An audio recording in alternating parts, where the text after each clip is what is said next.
It was August 12, 2019. I was on the floor of my firm on Broad Street, managing a $200 million book.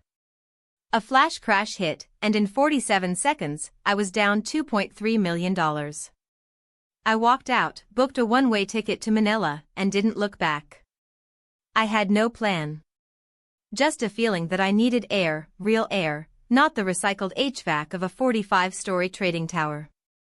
That decision turned into the most profitable move I ever made. 3 days later, I was in El Nido, Palawan. I took a banca boat through the big lagoon. Towering limestone cliffs, 45 distinct peaks, rose out of emerald water. No Bloomberg terminal. No screaming.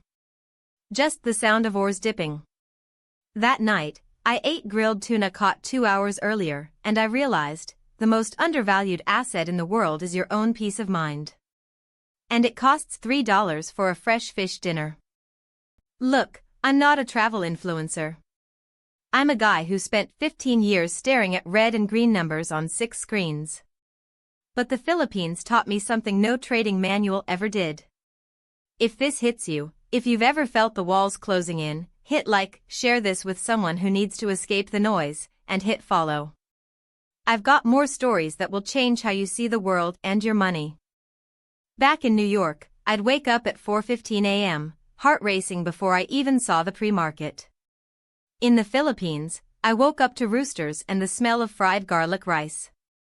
I started writing again, not trade tickets, but ideas.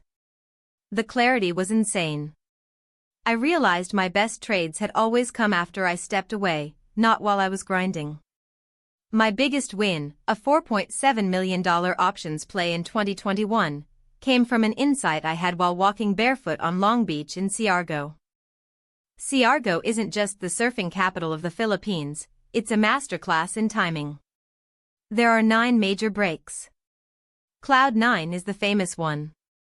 I spent 2 weeks getting wrecked by waves before I caught my first real ride. The local surf instructor, a guy named Toto who had never owned a bank account, said, "You fight the wave, you lose. You wait, you flow." That's the whole secret to trading volatility. Stop fighting. Start reading the rhythm. I took a bus from Manila, 12 hours of switchbacks, to Banao. The rice terraces are carved into the mountains, some of them over 2,000 years old. Hand-built by a Fugo ancestors. No machines. No debt. Just one family, one generation, passing down the same land. Standing there, I thought about compound interest.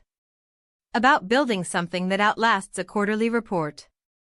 Those terraces produce 400,000 tons of rice a year, without a single stock buyback. I flew to Coron and dove the wrecks.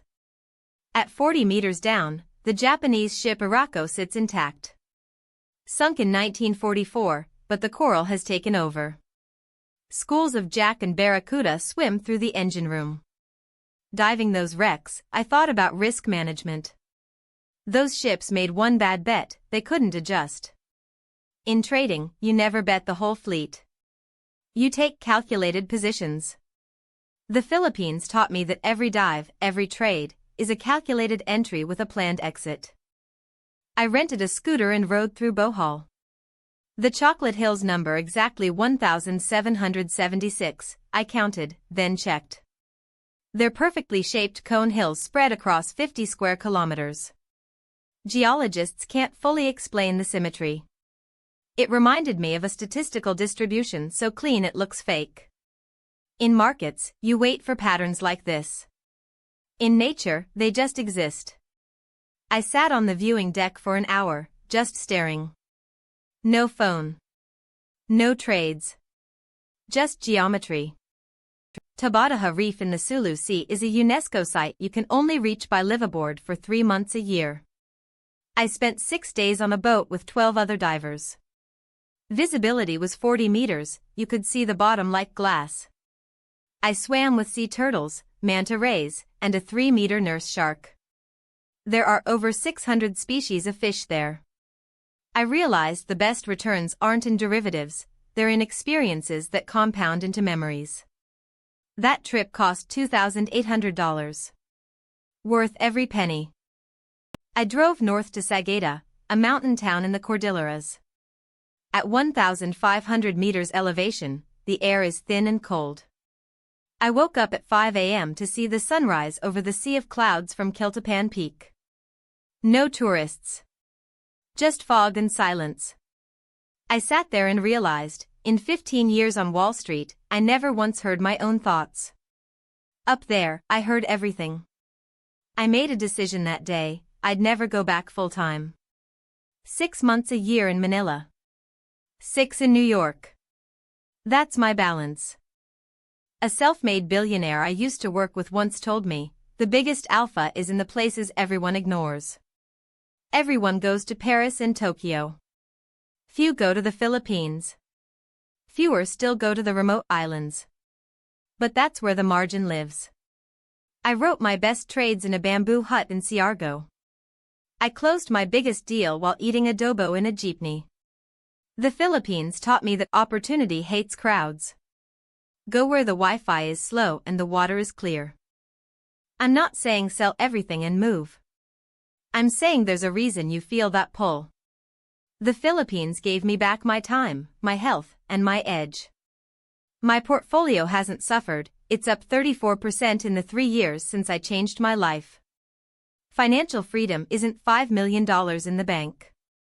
It's the ability to fly 8,000 miles on a Tuesday and stay as long as you want. It's waking up in a place where your only deadline is when the fish market closes.